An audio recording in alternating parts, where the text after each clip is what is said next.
श्री शिवाय नमस्तुभ्यम। ओम नमः शिवाय। इन दिनों हिंदू धर्म में बेहद ही खास महत्व रखने वाला सावन का मास चल रहा है, जिसे देवों के देव महादेव को प्रसन्न करने के लिए लोग कई यत्न कर रहे हैं। इसके लिए वे भोले को उनकी पसंदीदा चीजें अर्पित करते हैं।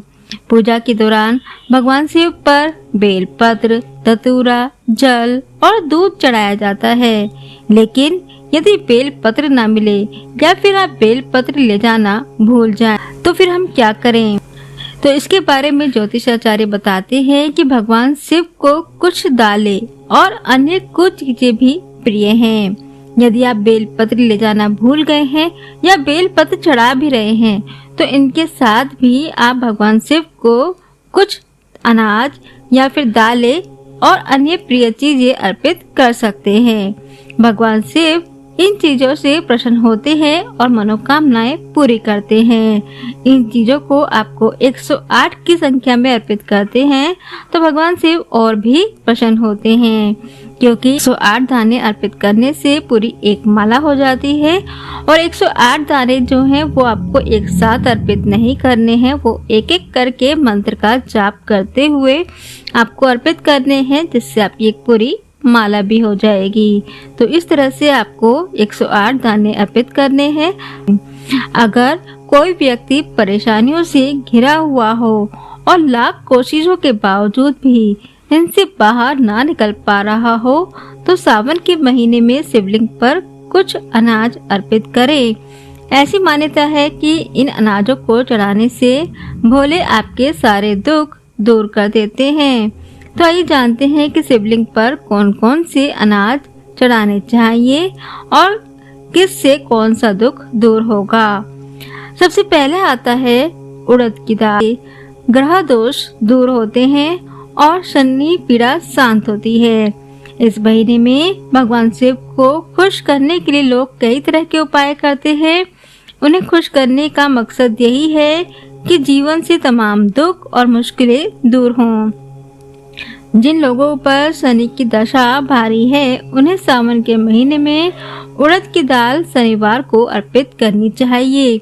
शिव जी को शनिदेव का गुरु माना जाता है, इसीलिए सावन में यह खास उपाय करने से आप पर शिव जी और शनिदेव दोनों की कृपा होती है। दूसरा नंबर है जौ। अगर किसी को संतान का सुख नहीं मिल रहा है, तो ऐसे व्यक्ति को सावन के महीने में शिवलिंग पर जौ के 108 दाने एक एक करके मंत्र का जाप करते हुए अर्पित करने चाहिए। तीसरा नंबर आता है मूंग दाल।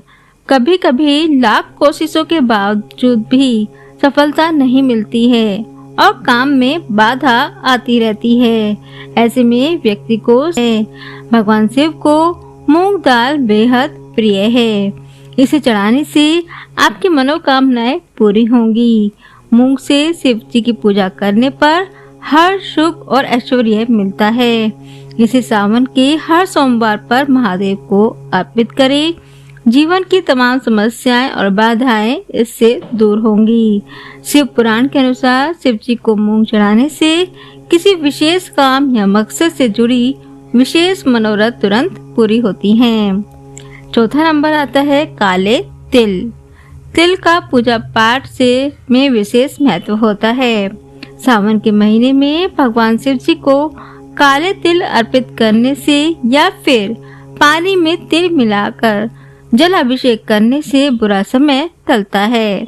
शिव पूजा के दौरान शिवलिंग पर बेल पत्र या फूल की जगह काले तिल चढ़ाने से भक्त के जीवन के समस्त कलह कलेश दूर हो जाते हैं और उसका मानसिक व शारीरिक स्वास्थ्य बेहतर हो जाता है। पांचवा नंबर आता है गेहूं। अगर विवाह में बाधा आ रही है, तो उसे सावन के महीने में शिवलिंग पर 108 दाने गेहूं के चढ़ाने चाहिए। कहते हैं कि ऐसा करने पर शादी में आ रही बाधा दूर हो जाती है, साथ ही सांसारिक सुखों की प्राप्ति होती है। छठा नंबर आता है अक्षत। भोलेनाथ की पूजा में अक्षत को बेहद ही शुभ माना जाता है। ऐसे में सावन के सोमवार की पूजा के दौरान आप शिवलिंग पर अक्षत जरूर चढ़ाएं। अक्षत यानी कि कच्चे चावल अर्पित करने पर कलह से मुक्ति और शांति मिलती है और लक्ष्मी जी की कृपा से धन लाभ होता है। इसे चढ़ाते वक्त यह ध्यान रखना आवश्यक है कि शिव जी की पूजा में महादेव या शिवलिंग के ऊपर टूटे या खंडित चावल ना चढ़ाएं। चावल चढ़ाते वक्त भगवान शिव जी का जाप करना भी आवश्यक है। 7वां नंबर आता है अरहर की दाल। कहा जाता है कि भोलेनाथ को अरहर की पीली दाल बहुत ही प्रिय है। अगर सावन में शिवलिंग पर आप इसे चढ़ाते हैं तो शिव जी प्रसन्न हो सकते हैं। शिव पुराण में बताए अलग अलग अनाज का चढ़ावा जो सुख सौभाग्य व धन सहित कई मन चाहे फल देने वाला माना गया है, उसमें एक अरहर की दाल भी है।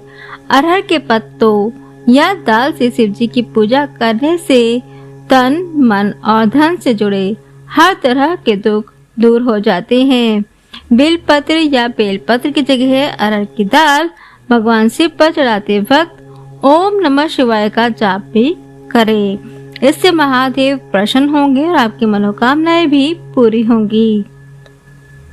और अगर आपके पास बेलपत्र है तो वो भी चढ़ाएं और साथ में ये अनाज भी चढ़ाएं। 8वां नंबर आता है चना दाल। कहा जाता है कि बेलपत्र चढ़ाने से ऐश्वर्य व वैभव मिलने के साथ साथ सारे पापों का नाश होता है। बेलपत्र चढ़ाते वक्त यह ध्यान देना जरूरी होता है कि वह कटा फटा ना हो। खंडित बेलपत्र से पूजा करने की बजाय आप चने दाल से महादेव की पूजा कर सकते हैं। चने की दाल चढ़ाने से भगवान शिव प्रसन्न होंगे और अविवाहित लड़कियों को श्रेष्ठ जीवन साथी का सुख मिलता है। तो भगवान शिव को बेलपत्र तो प्रिय है ही, तो आप भगवान शिव को अगर बेलपत्र मिले तो भगवान शिव पर बेलपत्र अवश्य चढ़ाएं।